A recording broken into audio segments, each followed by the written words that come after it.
बिस्मिल्लाहिर्रहमानिर्रहीम। कब्र की पहली रात का मंज़र कैसा होगा? ये एक ऐसा सवाल है जिसकी तलाश में हर दूसरा शख्स नज़र आता है।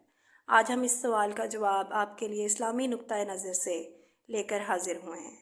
इसके अलावा आपको ये भी बताएंगे कि आखिर कब्र इंसान को कैसे पुकारती है। क्या ये पुकार इंसान को सुनाई देती है? कब्र की पुकार। हज़रत अबू सईद खदरी रज़ी अल्लाह अन्हा से रवायत है कि सरवरे कायनात सल्लल्लाहु अलैहि वसल्लम ने फरमाया, लोगों, लज्जतों को ख़त्म करने वाली मौत को कसरत से याद किया करो। कब्र हर दिन अपने मुर्दों से खिताब करते हुए ऐलान करती है, मैं गुर्बत और तन्हाई का घर हूँ, मिट्टी और कीड़ों का घर हूँ। मोमिन को दफन किया जाता है तो कब्र इसे मरहबा कहते हुए खुशखबरी सुनाती है कि मेरी पुश्त पर चलने वालों, मैं तो बड़ा महबूब था, आज मैं तेरी हो गई और तू मेरी तरफ आ गया। तू अब मेरे एहसान को देख लेगा। ये कहकर कब्र ताहत निगाह कुशादा हो जाती है और जन्नत का दरवाज़ा उसके लिए खोल दिया जाता है, जहाँ से इसको जन्नत की ताज़ा हवा आती है। हज़रत अबू हुरैरा रज़ी अल्लाह ताला अन्हा का बयान है कि रसूल अल्लाह सल्लल्लाहु अलैहि वसल्लम एक जनाजे में शरीक हुए। फिर फरमाया, मैं भी आप सल्लल्लाहु अलैहि वसल्लम के हमरा था।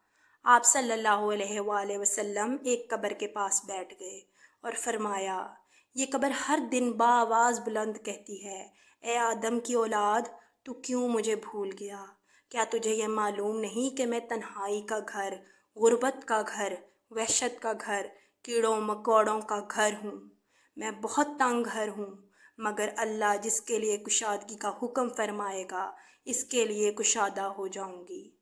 इसके बाद आप सल्लल्लाहु अलैहि वसल्लम ने फरमाया, ए कब्र, तू यहाँ तो जन्नत का चमन है या फिर आग का एक तनव्वुर।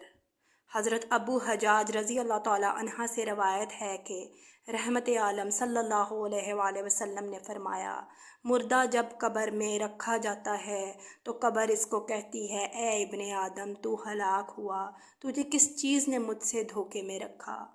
क्या तुझे मालूम ना था कि मैं फितना, तारीकी और कीड़ों मकोड़ों का घर हूँ?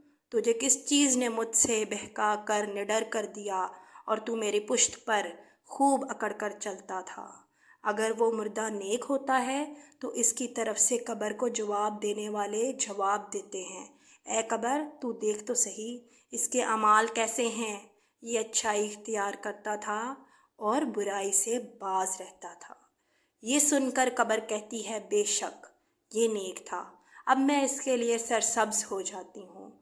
मुर्दे का जिस्म उस वक्त मुनव्वर हो जाता है और उसकी रूह अल्लाह ताला की तरफ भेज दी जाती है।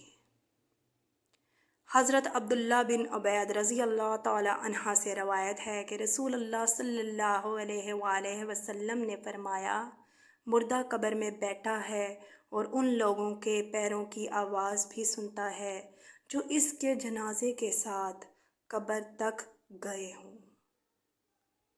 मुर्दे से उसकी कब्र कहती है, ए इब्ने आदम, तेरी हलाकत हो, तूने मेरी तंगी, बदबू और कीड़े मकोड़ों का खौफ नहीं किया, इसलिए तूने इन चीज़ों से बचने के लिए तैयारी न की। बदअमाल मुर्दे से कब्र कहती है कि तुझे मेरी तारीकी, मेरी वहशत, मेरी तन्हाई और तंगी और मेरा गम याद नहीं रहा।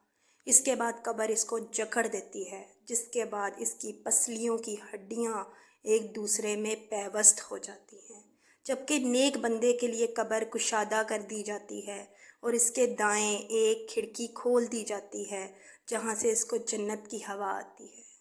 अल्लाह पाक हम सबको कब्र के अजाब से बचाए और हमको नेक अमाल करने की तौफीक अता फरमाए।